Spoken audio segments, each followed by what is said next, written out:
महिलाओं के लिए देश के सबसे असुरक्षित शहरों में देहरादून भी शामिल हो गया है। दरअसल राष्ट्रीय महिला आयोग की ओर से हाल ही में जारी रिपोर्ट में एक चौंकाने वाला सच सामने आया है कि देहरादून देश के 10 सबसे असुरक्षित शहरों में शामिल है।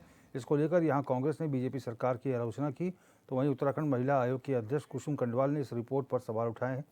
कांग्रेस के वरिष्ठ नेता सूर्यकांत धस्माना ने कहा कि ये तथ्य उत्तराखंड में महिलाओं की सुरक्षा की तस्वीर और बीजेपी सरकार की विफलता को उजागर करता है। वहीं दूसरी ओर उत्तराखंड महिला आयोग की अध्यक्ष कुसुम कंडवाल ने कहा कि राष्ट्रीय अध्यक्ष से उनकी बातचीत हुई है और राष्ट्रीय अध्यक्ष ने इस तरह के किसी भी सर्वे से इनकार किया है। उन्होंने कहा कि उत्तराखंड में महिलाएं पूरी तरह से सुरक्षित हैं।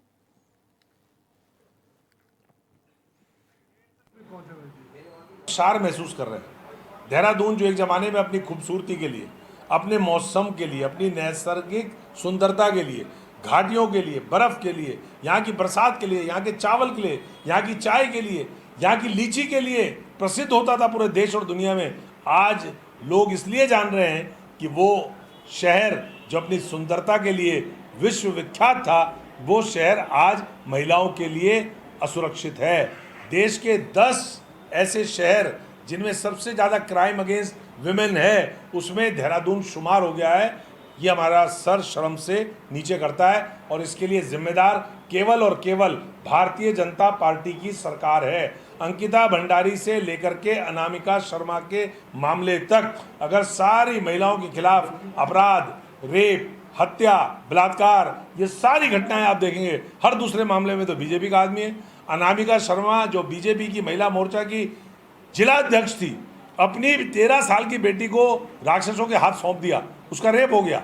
इसी प्रकार से अंकिता भंडारी के मामले में पुलकित आर्य, इसी प्रकार से मुकेश बोरा, इसी प्रकार से सल्ट, इसी प्रकार से चंपावत, इसी प्रकार से संतोषा, सारे मामलों में देखेंगे हर दूसरे मामले में महिलाओं के खिलाफ क्राइम अगेंस्ट वुमेन में भारतीय जनता पार्टी का कोई ना कोई पदाधिकारी शामिल है। के माध्यम से जानकारी मिली है कि राष्ट्रीय महिला आयोग के द्वारा एक सर्वे कराया गया है जिसमें देहरादून को महिलाओं के लिए अनसेफ माना गया है।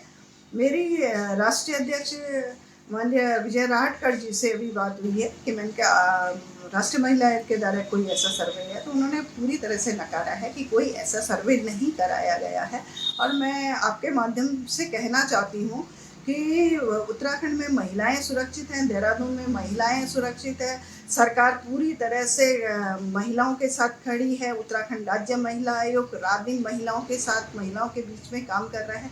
उत्तराखंड में महिलाएं पूरी तरह सुरक्षित है, देहरादून में महिलाएं पूरी तरह सुरक्षित है। आज जिस तरह से कांग्रेस पार्टी द्वारा गलत रिपोर्ट पेश करके उत्तराखंड देवभूमि की छवि को खराब करने का काम किया जा रहा है, जहां कांग्रेस की सरकार में मंत्री महिला अपराधों में लिप्त पाए जाते थे, आज महिला अपराधों में लिप्त व्यक्तियों पे तत्काल कार्रवाई होती है और कई मामलों में कड़ी से कड़ी सजा दोषियों को दी गई। उत्तराखंड में भारतीय जनता पार्टी की धामी सरकार लगातार महिला सुरक्षा और सशक्तिकरण की दिशा में अनेक प्रकार के निर्णय ले रही है और महिला सुरक्षा के लिए अनेक प्रकार के कानून बनाए जा रहे हैं।